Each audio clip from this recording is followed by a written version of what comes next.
প্রত্যেকটা জিনিসের সাথে কর্ম কিন্তু জড়িয়ে আছে, ঠিক আছে? যদি কর্মা তুমি মেনে থাকো বা আমি মেনে থাকি, এটা মানতেই হবে যে আমাদের লাইফে যা ঘটে আপনি জন্ম থেকে মৃত্যু পর্যন্ত প্রত্যেকটা জিনিসের পেছনে কর্মা ভীষণভাবে জড়িয়ে আছে।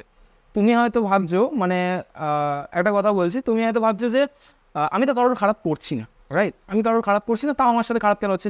রিসেন্টলি সোশ্যাল মিডিয়াতেও তুমি এরকম মিমস পাবে যেখানে বলা হচ্ছে যে যারা খারাপ করে তারাই ভালো থাকে, ঠিক আছে? বাট যারা ভালো মানুষ তাদের সাথে সবসময় খারাপটাই হয়।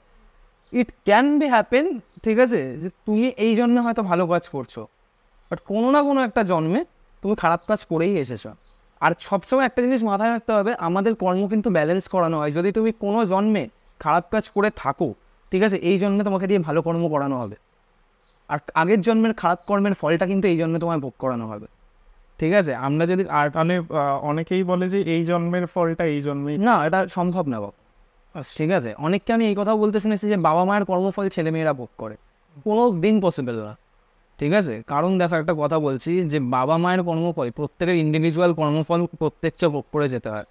তবে হ্যাঁ, এই ইউনিভার্সে তোমায় ভোগ করে যেতে হবে, এই নয় যে তুমি, দেখো একটা কথা বলছি, আমাদের যে কর্মফল, ঠিক আছে, লাইক আজকে আমি যদি কোনো একটা প্রাণীকে মারি, মেরে খাচ্ছি, তুমিও ননভেজ খাও, ধরো আমিও ননভেজ খাচ্ছি, এর কর্মফল কোথাও না কোথাও, যেটা গরুড় পুরাণে মেনশন করা আছে, ওটাকে নামগুলো আমার ঠিক মনে পড়ছে না, 4 ধরনের শাস্তি হয় আফটার ডেথ। আমাদের লাইফ আফটার ডেথ 4 ধরনের শাস্তি হয়, ঠিক আছে? তুমি জানো, একটা কথা বলছি, আনন্যাচারাল সেক্স লাইফের জন্য একটা শাস্তি হয়। আচ্ছা, আনন্যাচারাল সেক্স লাইফ মানে বুঝতে পারছো আমি কিসের কথা বলছি?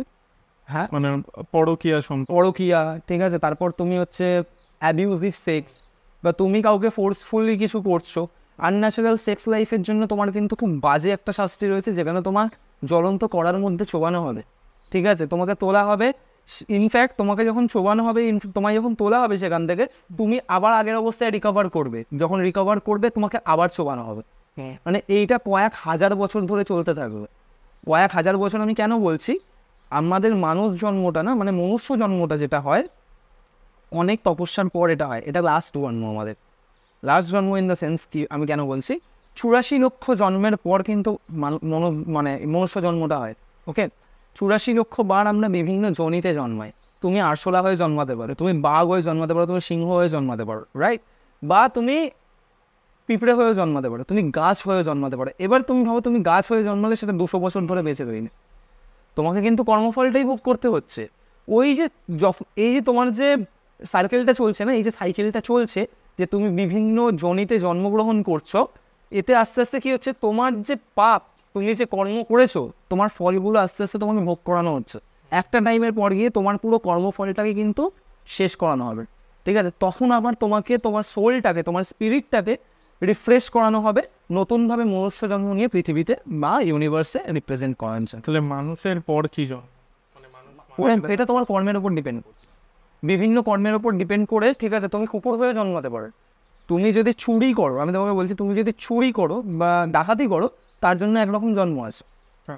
তুমি যদি একজন রেপিস্ট হও, তো তার জন্য আরেক রকম শাস্তি বা আরেক রকম জন্ম রয়েছে। আমি তোমাকে একটা কথা বলছি, মানুষ যখন মারা যায় না, ঠিক আছে, মানে আমরা যখন মারা যাই, মারা যাওয়ার 2 থেকে 3 মিনিট আগে আমাদের এক একটা করে অর্গান কাজ করা বন্ধ করে দেয়, আমাদের ভিশন রেড হয়ে যায়, লাল হয়ে যায় আমাদের ভিশন, রাইট? তো ঠিক যেই মুহূর্তে আমাদের প্রাণটা বেরিয়ে যায়, অনেকে বলে প্রাণ বেরিয়ে যায়, অ্যাকচুয়ালি যখন আমাদের সোল বা আমাদের স্পিরিটটা বেরিয়ে যায়, তখন 40,000 ক্যাকড়া বিছের একসাথে কামড়ানোর পেন আমরা ফিল করি, ঠিক আছে? ওই যে প্রাণটা বেরিয়ে গেল, দেখবে যখন মানুষ মারা যায়, হয় সে চোখ বড় বড় করে ফেলে বা তার মুখটা হাঁ হয়ে যায়, স্পিরিটটা ওখান থেকে বেরোয়, ঠিক আছে? স্পিরিটটা ওখান থেকে বেরোয়। ইনফ্যাক্ট যখন মারা যাচ্ছে না মানুষ, ইহকাল, মানে ওই যে স্পিরিটটা ইহকাল আর পরকালকে একসাথে দেখতে পায়, ট্রানজিশনটা। আচ্ছা, ঠিক আছে? আর মারা যাওয়ার আগে আমার নিজের শোনা এরকম একটা ঘটনা রয়েছে, সে মানুষ, আমরা একটা জিনিস ফলো করবে যে মানুষ মারা যাওয়ার আগে, বাট ধরো তুমি, কেউ মারা যাবে অসুস্থ, ভীষণ অসুস্থ, আমরা বলি যে সে ভুল বকছে, আমরা এটা বলি যে সে ভুল বকছে, অ্যাকচুয়ালি সে ভুল বকে না, সে যেটা নিজে দেখে সে সেটাই বকে। কারণ মারা যাওয়ার আগে না, আমাদের ব্রেনে সমস্ত ভালো, আমাদের লাইফের যে সব থেকে ভালো ভালো মেমোরিজগুলো, সেগুলো রিফ্লেক্ট করতে শুরু করে। আর যমদূত আসে 2 জন, এটা কি সত্যি? এটা সত্যি। ইনফ্যাক্ট